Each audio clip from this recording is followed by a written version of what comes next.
practice. And I was saying last week about just sitting and where it sits, in the system of practice that we use in Triratna. So we have these different qualities that we talk about. We talk about integration, positive emotion, spiritual death and rebirth, and receptivity. So you could say that this just sitting practice corresponds to that element of that system of practice, which isn't just about meditation, it's an overall system of practice. It corresponds to receptivity.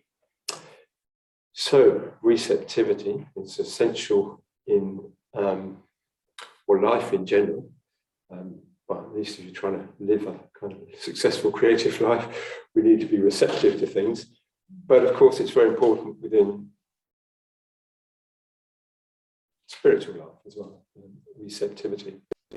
Already familiar with the concept of it. You can't really meditate without being sensitive, particularly sensitive to our own experience. So I'm going to talk a little bit today about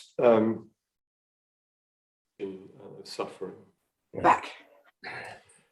Is to see that suffering is caused by a tendency of the mind to reify things.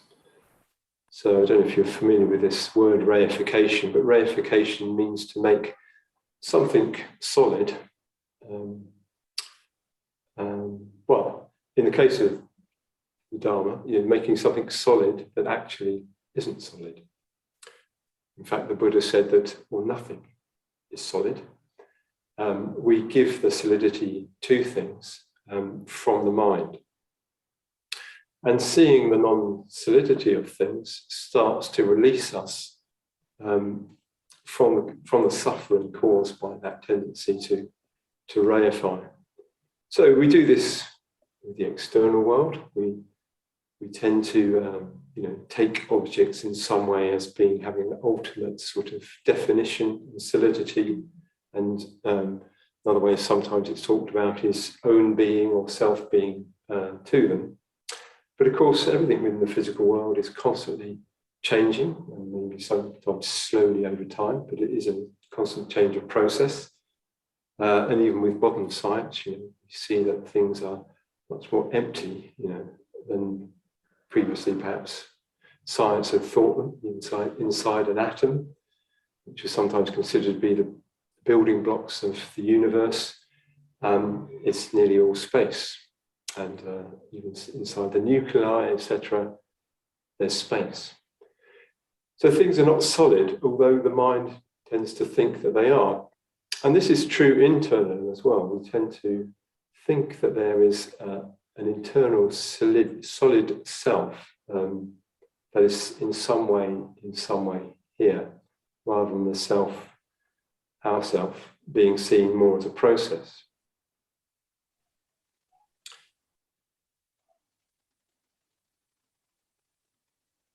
So part of the mind's mechanism, it seems, is to get into situations of contraction. So usually as a result of some stimulus, whether that stimulus is internal or external, we have some kind of reaction to that stimulus. So everything that's arising in our experience, everything that's arising in our perceptive field, everything that's arising inside our minds, all the objects that are arising, potentially the mind can respond to them. So a classic example might be somebody says something that we consider hurtful. The mind goes on a kind of pattern of reactivity towards that perceived hurt. A good example is, you walk past somebody who you normally know and like, perhaps, or have some respect for, and that person seems to blank you out a bit or something like that. And you start telling the story inside the mind of, why did they do that? Have I done something to upset them, etc., etc. And the mind goes off on a story, a cycle of reactivity to that initial impulse. of perceiving that you've been sort of blanked by that person. Which all gets, I'm sure we're quite familiar with this, all gets quite painful following that story. And the mind actually contracts at that point. If we're aware, we can see that mental contraction going on. Well, I would say mental, physical, because in a way the body and the mind, from Buddhist point of view, are seen as one thing. So that starts to contract. We might even start to feel it in the body, that physical contraction, starting in the mind and creating that kind of contraction within our being. Yeah. And of course, it can take place in relation to external events as well. So, there is some annoying noise whilst we're trying to meditate, and we can't meditate because of that noise, and we get fixated on that noise and make up a story about that noise, and why on earth do people make noise at this time of the day, and whatever it is, and off we go.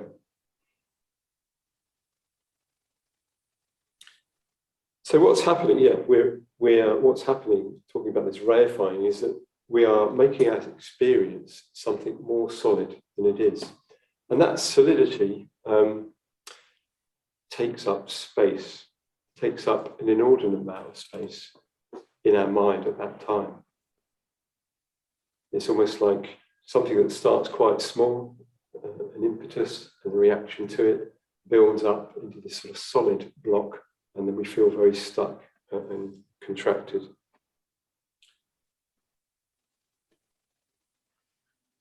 Yeah. I was meant to bring the flip chart in. I'd like to draw a little thing, so if you bear with me, just get it.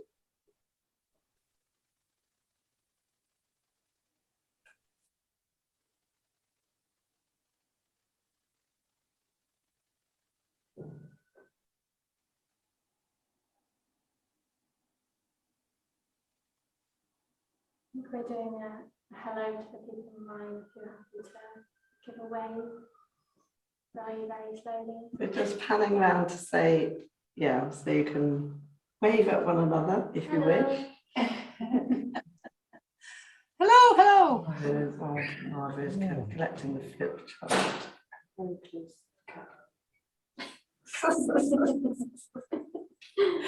Very good, Laura. Damon's just blessed you, I think.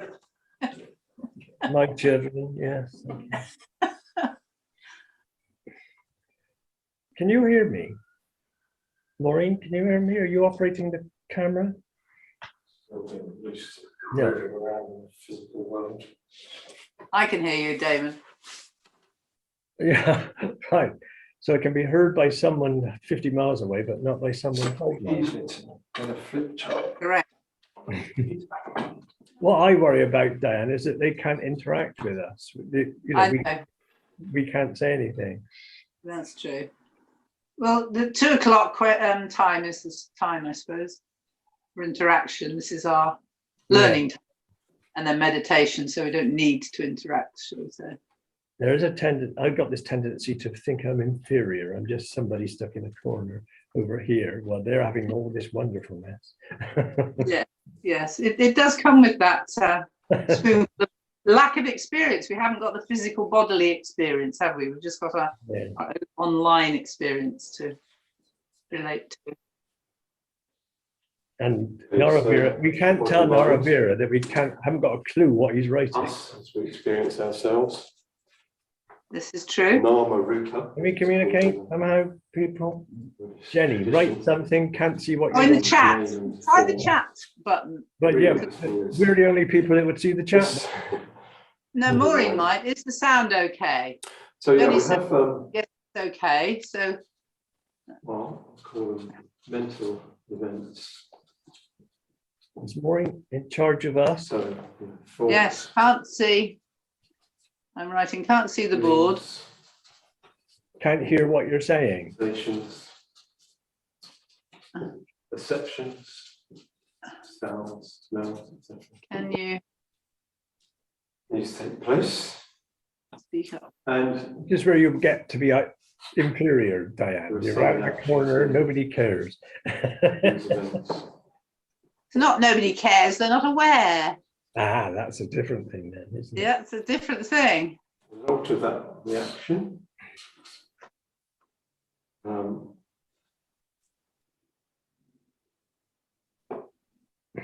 Let's say, yeah, I wonder if Maureen's contraction. If Maureen go.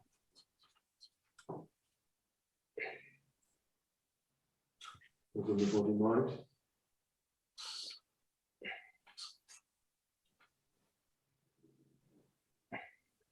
And that contraction leads to a sense of solidity.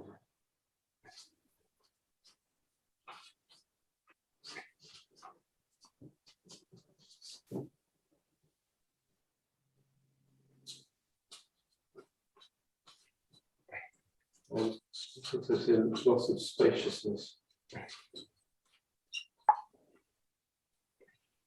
So, I don't know, walking through the countryside, it's very beautiful, sense of kind of sky above, space around, and then something happens. I don't know. We've got an answer. That because you're walking across this field. Diane, you've got an answer. Suddenly, I did. That contraction comes. Says he'll move in a minute. After he's done all his talking. Loss of that spaciousness. Yeah, there's nothing they can An do. increase in this. Make the most of what we've got.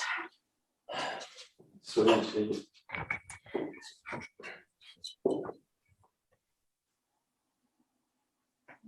And size of this.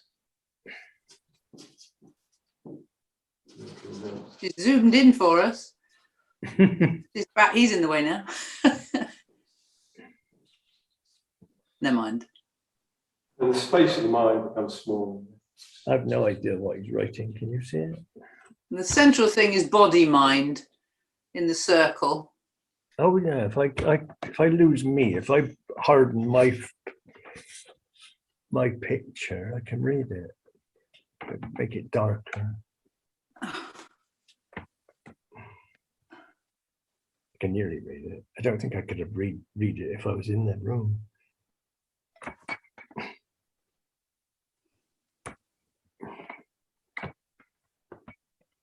I've lost the picture completely. The picture? Yeah, just got a black screen for the center. Just wag your mouse about.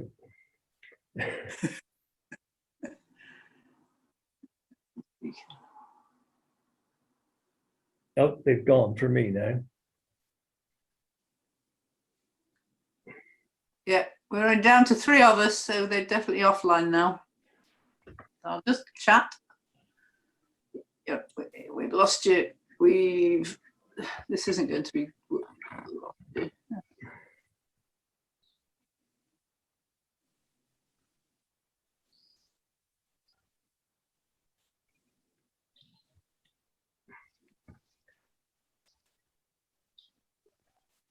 You probably know we've lost connection because she can't see us anymore, I suspect.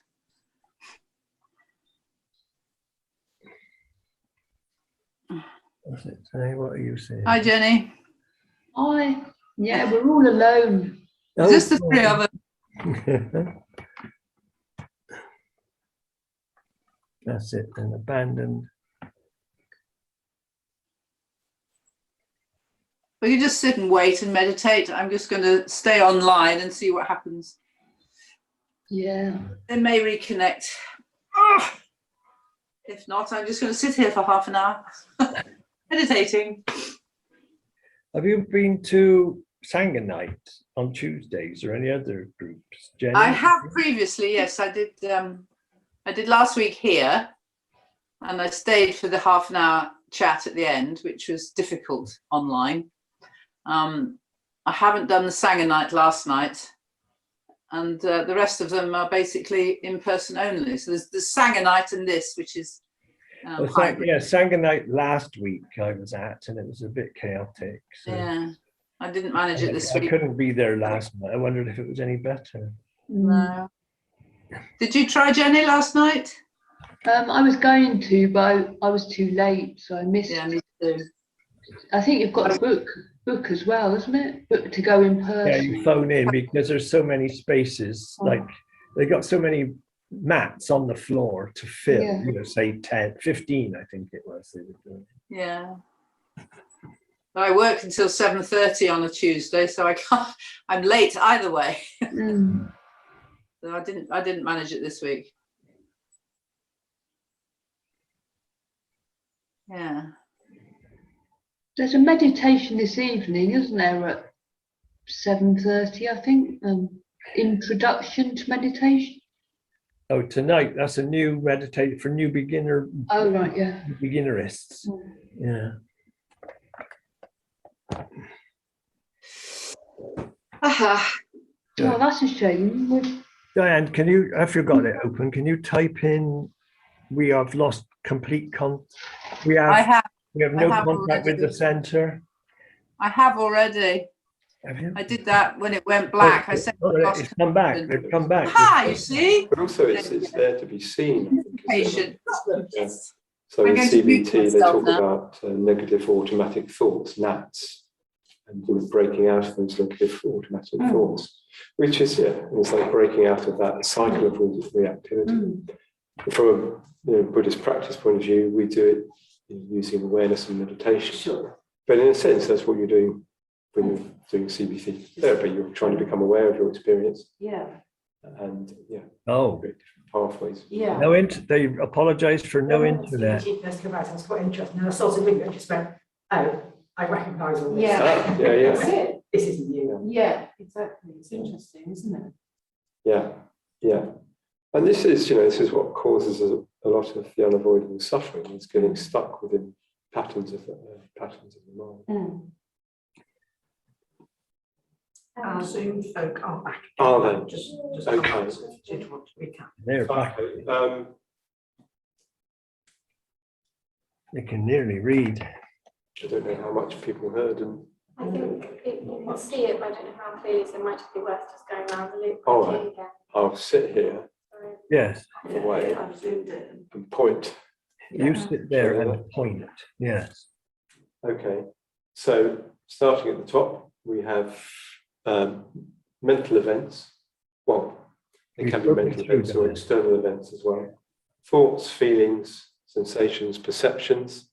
What comes into our experience. Remembering from the point of view of Buddhism, the mind is also a sensory organ, if you like. It has objects, it has ability to perceive and register those objects. So something happens, and we have a reaction to that event. That reaction causes a contraction within the mind. The sense of solidity of the experience grows. There's a loss of spaciousness within that. And there's an increase in the size, as it were, of that mental event. So the reactive cycle starts up, and it starts to sort of fill one's experience. And you can know this, when you get into something very reactive, if you become angry, for instance, it seems to fill your whole experience. It equally works with craving as well. So if we have a really strong desire for something, it can fill our entire experience. And there's a loss of sense of spaciousness in the mind. So the mind becomes smaller, as it were, and more constricted. And this reactive cycle starts up, and a set of thoughts, one thought triggers another thought. The mind tries to get away from this situation that has arisen, usually by responding with aversion or craving. So we have that unpleasant feeling within the mind, also within the body, and we try to react away from that, maybe by craving, by trying to displace that uncomfortable sense with what we see to be a more pleasurable, more desirable situation. For instance, we might wander into daydreams to get ourselves out of that discomfort, or we push away against the experience, and we get into a reactive cycle often a story starts to arise whereby, it's all the world's fault, it's terrible, whatever. That might trigger other kind of reactions in the mind of hopelessness, etc. And the mind becomes further and further solidified, further and further constricted, and less spacious. Okay.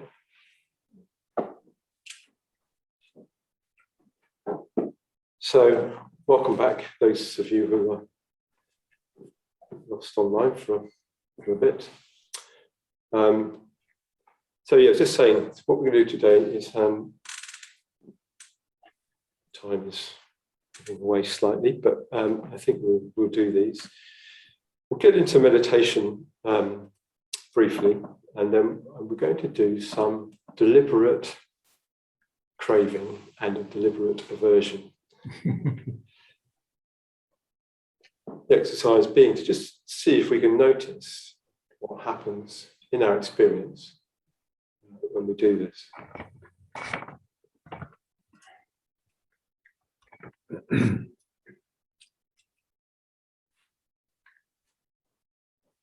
So it's good to try and do this exercise from a bit of a space of awareness. So we'll try and drop into aware space.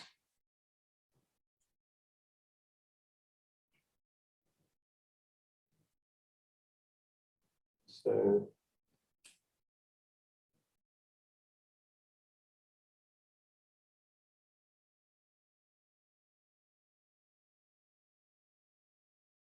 all of that, but just come to the body, to the breath, come to the sensations,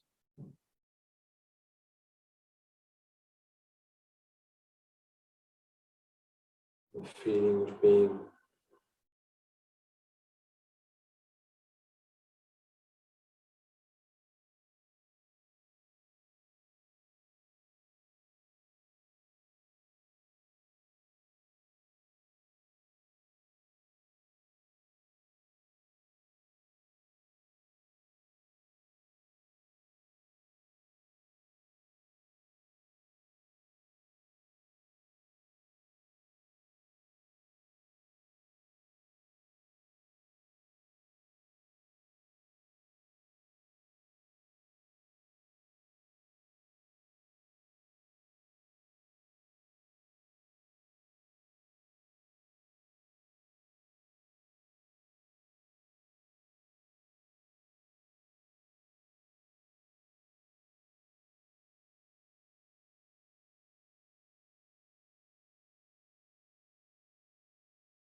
spaciousness, sound.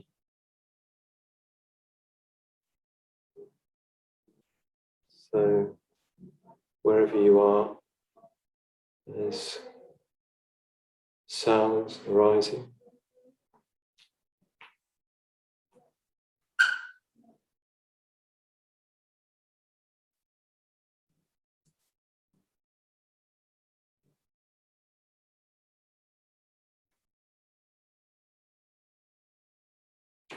Noticing that the sounds are coming into being and fading away.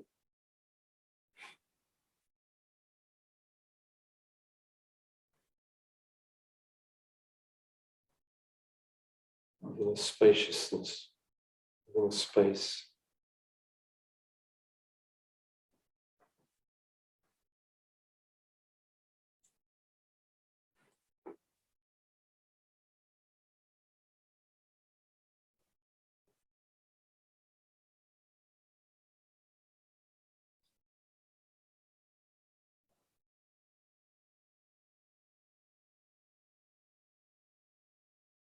So hopefully,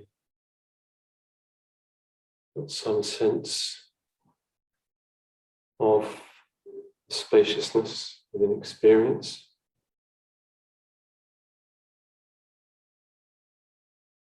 So we're going to think of something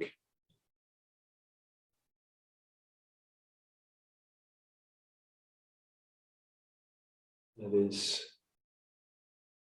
potentially reactive for the mind. That's something like communication that went wrong, something hurtful somebody said, sense of being misunderstood, something like that.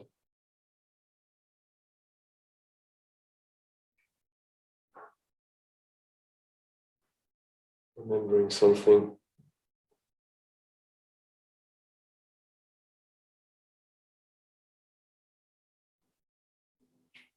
Remembering how we felt from that hurt.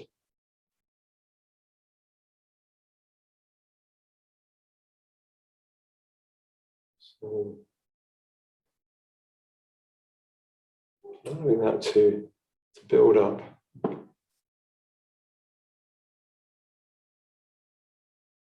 This is the opposite of what we normally do in meditation, but just for the sake of this exercise,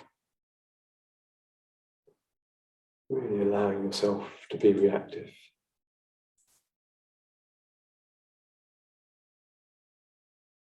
Bury yourself in the hurt. Maybe not to the point of seething, but hopefully so we notice the effect.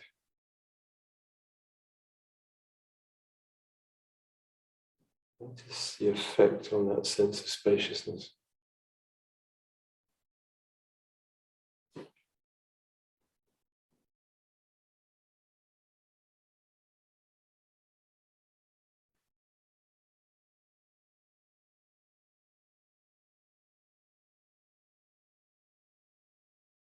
It could also be a feeling of shame or badness.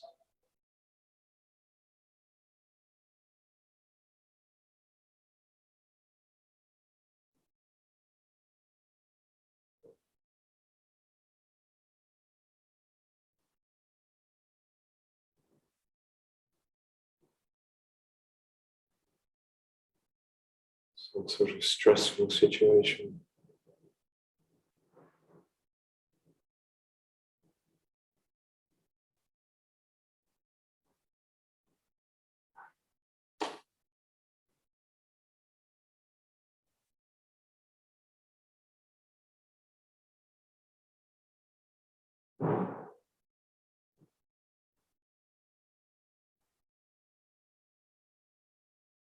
Okay, just coming out of that.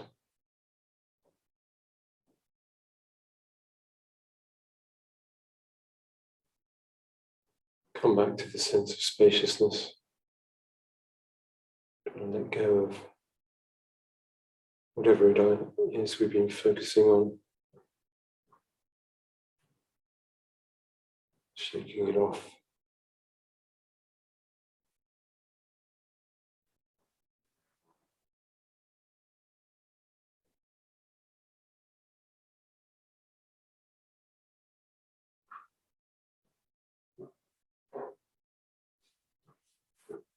Okay, end of exercise.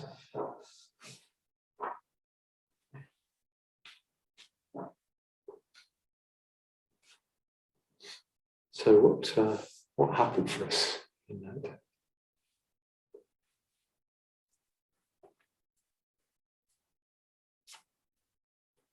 I never noticed my mind contracting before. I'd always been aware of bodily contractions, but it didn't go in the front of the mind, just kind of came down. Yeah, it's amazing, isn't it?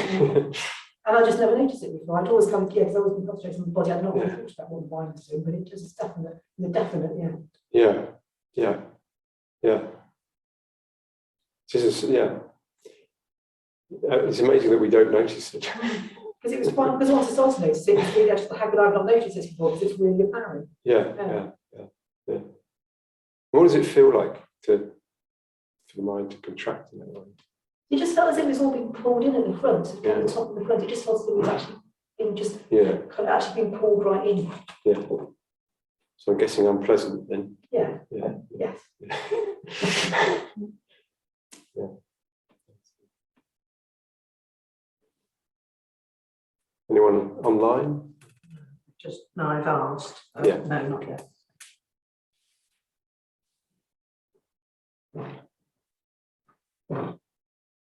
Definitely, I felt, I was, what I was thinking about, then I had a pain here in the front of my head, then I could feel my, like, everything contracting, and it was just like, I don't like this, can we stop now, I really felt that, you know, the whole of it, how powerful that is, mind and body.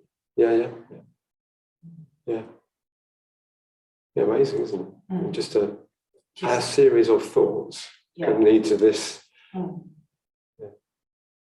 felt like I was really focusing on something. Like it maybe if I was just like, like trying to move something with your mind or something, it kind of had that same like really direct, like just looking at one spot or something.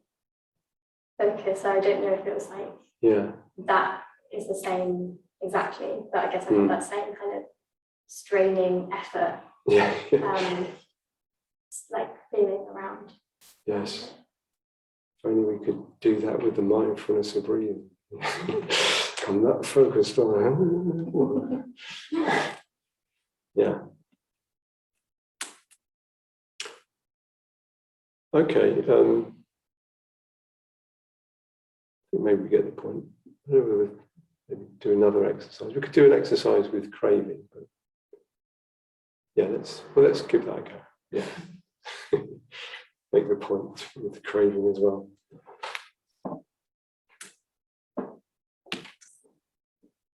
Hopefully no human beings will be harmed in making this exercise. If you feel yourself getting a bit too carried away, just let go of it and just come back.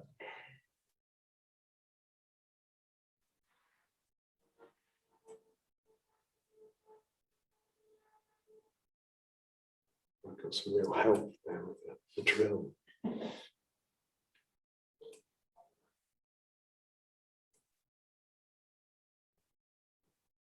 Okay, so you're coming back to the sense of spaciousness.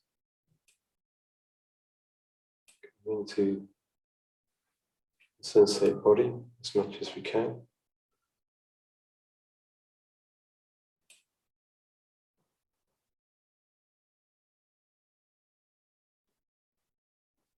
Sensing the space outside and within.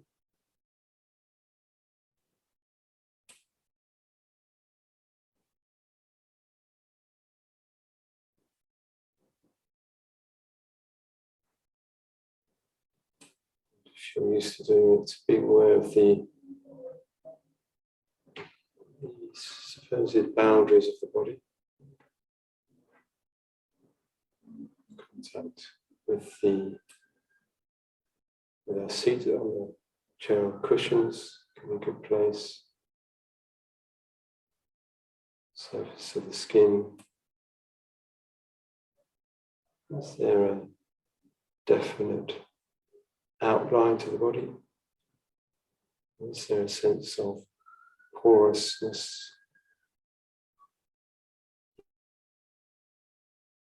In our aware experience of the body? Does it actually feel quite spacious?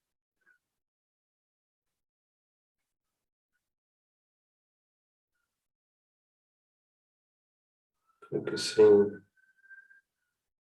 also on sound, realizing the passing of sound taking place within what?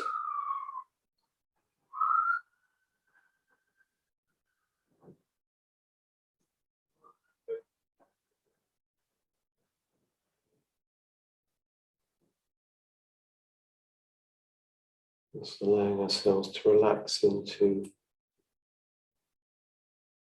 a spacious feeling.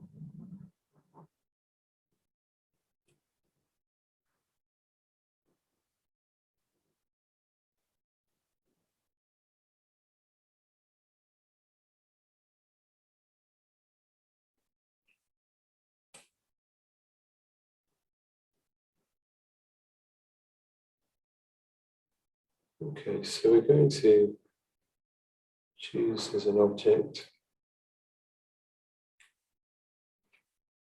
either a memory or through our imagination, create an object in the mind's eye that is a source of craving.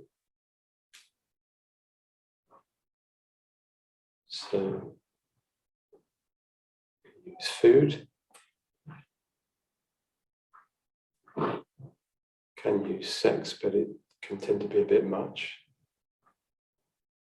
Or just something that we want.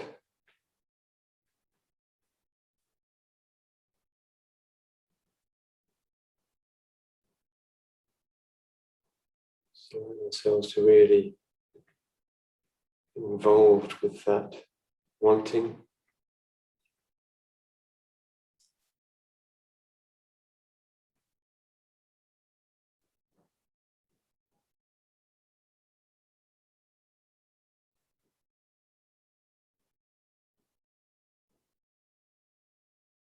Bringing to mind as strong as we can the object of craving, whatever it is.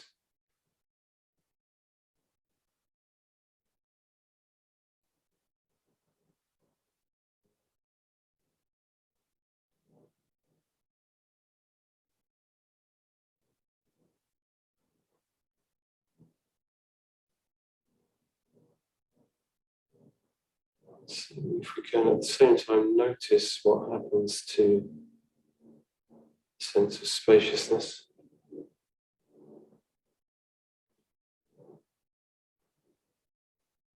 This object is now filling our entire experience. We've lost the sense of spaciousness.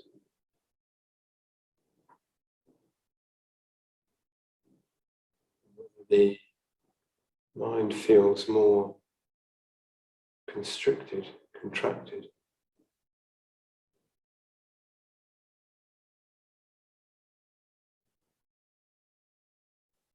Also noticing if there's any response in the body. Be a quickening of the breath. Or some muscle contraction somewhere in the body. Abdomen, shoulders, face.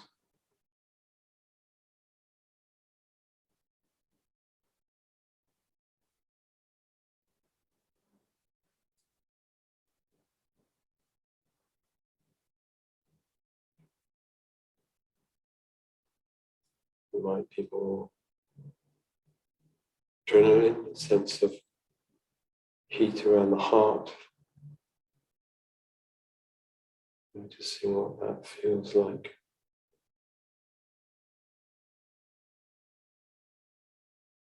Whether it's expansive, whether it's constricted, whether it feels solid, whether it feels spacious.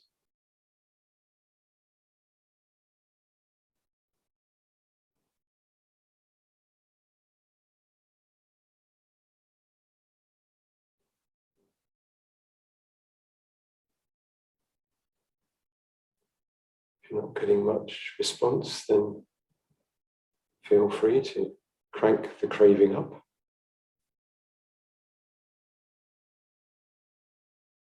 Bringing the object more strongly to mind, the wanting.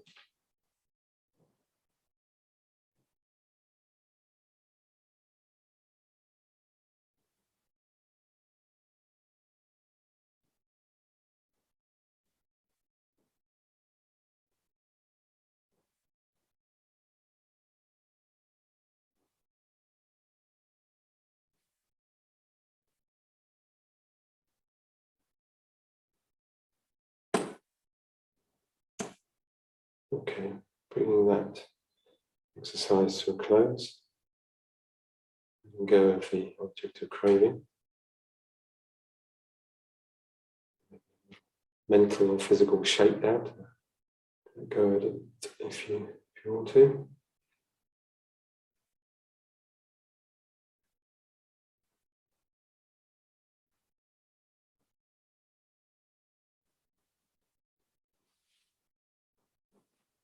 Okay.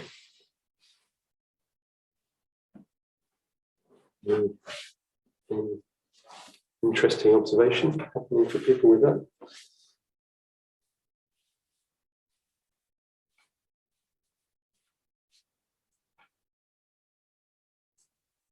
I got definitely contraction, but it was not strong, but it was in a different part of my brain. And it seemed to be coming on the middle of my brain, which I think is where the limbic emotional stuff is, but that actually also corresponded to getting an emotional contraction here. So it just seemed like it was all emotional. The craving was all emotional rather than the aversion was or mental. Yeah. That's interesting. More kind of body-wide aversion. Oh, great observation. Yeah. Yeah.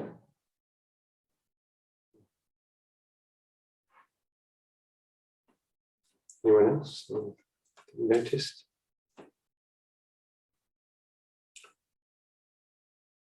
I felt the craving much more strongly in my gut. Yeah. Yeah. Yeah. Yeah. Notice the space, what maybe you would stay in touch with some sense of the space and what's happening to that. Just that kind of contraction. Yeah, contraction. Yeah. Yeah. Interesting, the desire can also cause a contraction, because we tend to think perhaps, the conversion, yes, we sort of contract against something, but the desire is also a form of mental, physical contraction.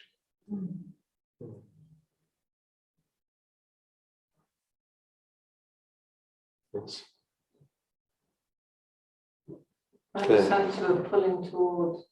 I felt both of these in mind and body planes, a real contraction with the aversion, but then more slightly contracted pulling towards with the desire thing, and just neither of them are relaxed. That's the thing. Yeah. I don't know quite what my mind's doing, but certainly physically there are various tensions coming up. Yeah. It's not relaxed or settled. Yeah. Yeah. It's interesting, isn't it? Yeah. I mean, I sometimes get this kind of little bit of a heart pump. It's probably adrenaline, the object of craving. And on one level, it can sort of feel, oh, great, because adrenaline is often, it's a bit of a kind of human drug, adrenaline, isn't it? But I have noticed how that is actually also unpleasant. Yeah. Especially with relationship to that spacious kind of sense. Yeah, so there's a sort of self-thing to it because it's quite embodied. And so are not just in relation to all things going on. Yeah. It's all about me. Yeah. Yes, the ultimate contraction is that self. Yeah. Great.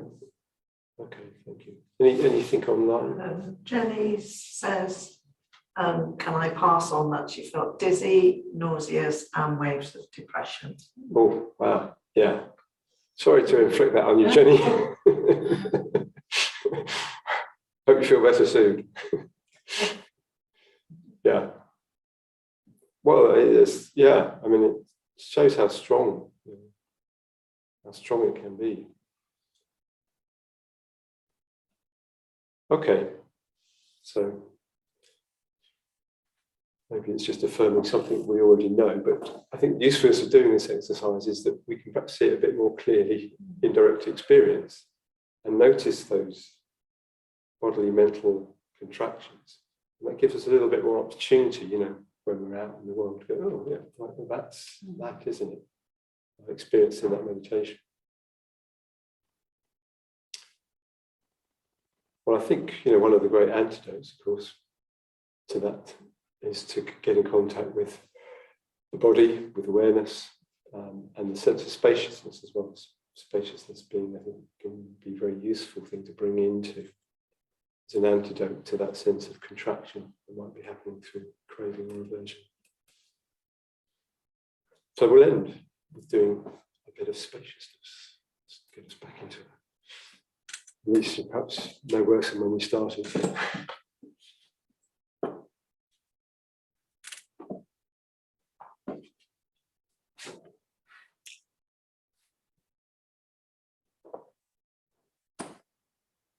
Say that we normally have a longer meditation, but we have been doing some exercises today, so it's going to be a fairly short meditation to end.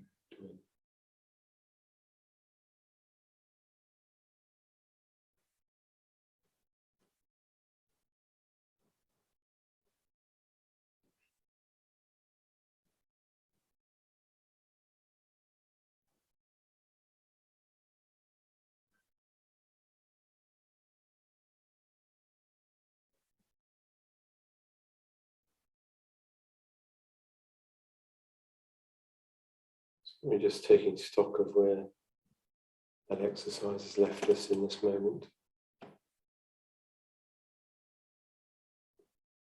Particularly if it's been quite strong for us.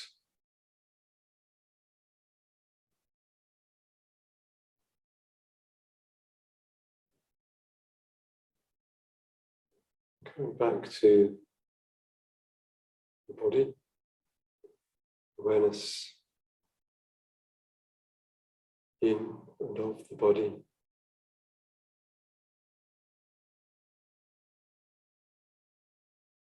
Of a direct sensate experience in this moment.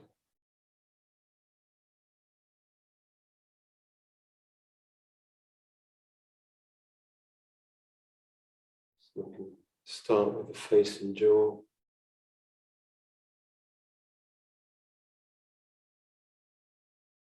Unhook from any thoughts that are going on. Coming into the face and the jaw. Like allowing attention to flow out of the mind, out of thinking. Come into the body.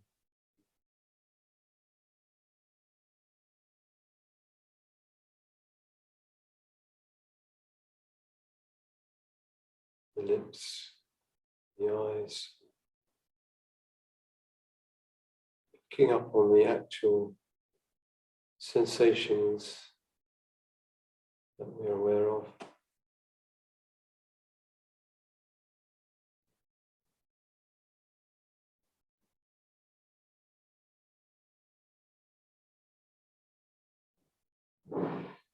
And coming down through the body.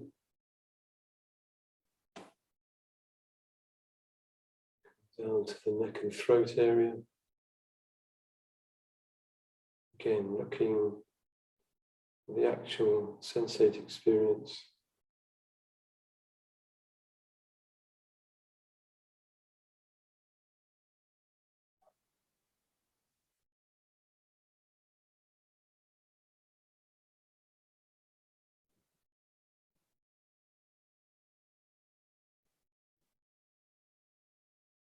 Coming down to the upper chest, the area around the heart.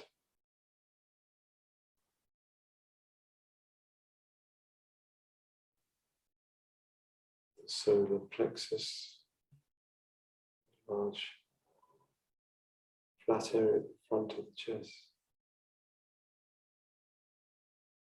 Looking at the sensations there.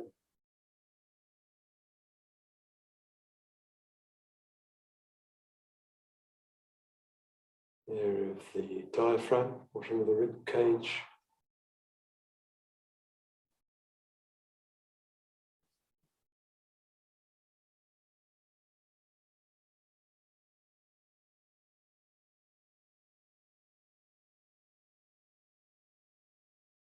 Aware of the sensations.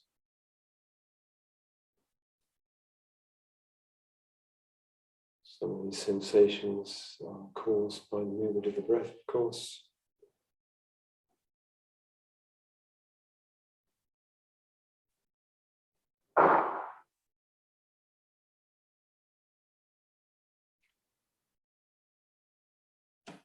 Coming down to the lower abdomen. So the area of the abdomen below the navel.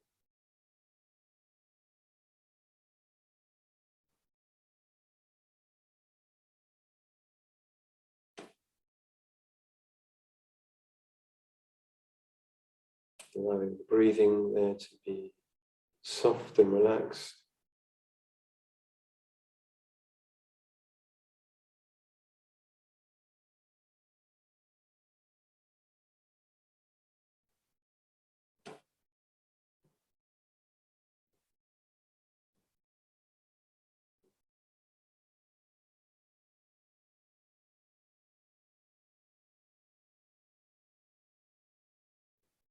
Coming aware of the body as a whole.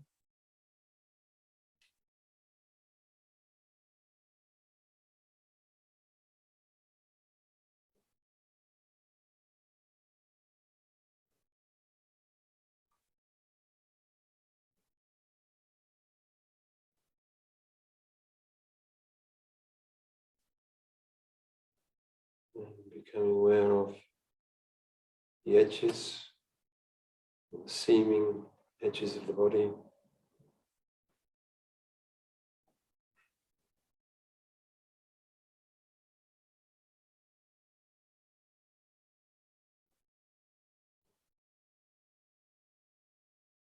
Noticing how in direct experience there may be some areas of the body that seem to have some sense of definite edge. Much of the body, this is not apparent, it's just a sense of spaciousness.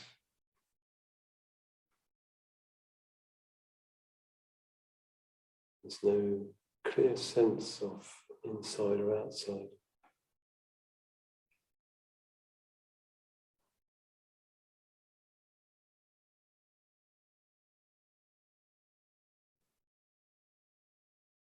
Seeing space, but seemingly beyond the body space.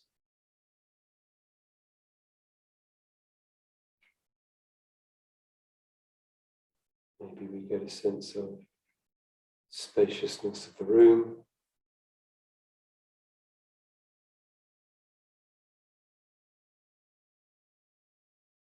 Sounds also that are rising, passing away.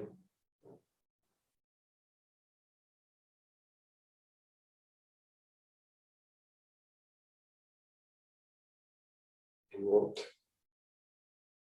are sounds arising and passing away? In what are sensations in the body arising and passing away? In what are thoughts and mental images arising and passing away?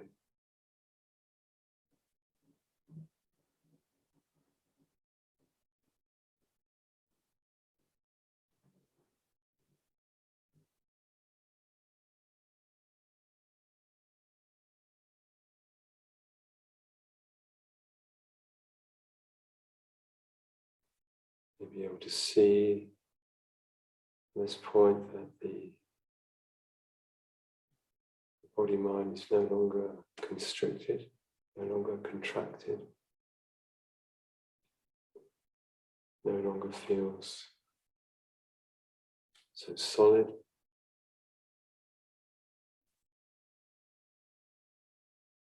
And there's a sense of spaciousness in our experience.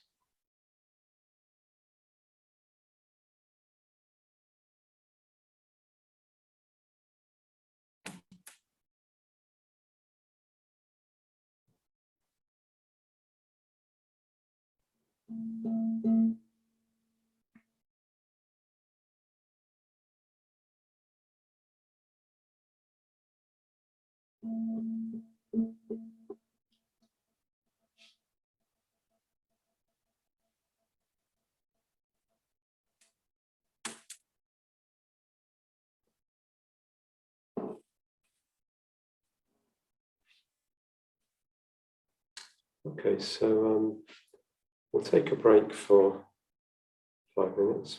We overshot a little bit. We'll take a break for 5 minutes, and then we'll come back at it's gone 10 past, and we'll have a chance to have our conversation as we normally do until 1/2 or so. So that applies if you're online or here in the room as well. But of course, if you have to go, of course, feel free. I have to go now, but thank you so much. Yeah. But we'll see you next week. Thank you. Great. See you soon. Looking forward to get all here and Yeah, stuff. yeah. The urn is now functioning again.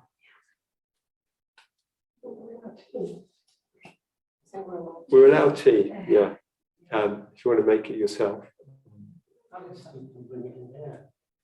You can't bring it in here, unfortunately, but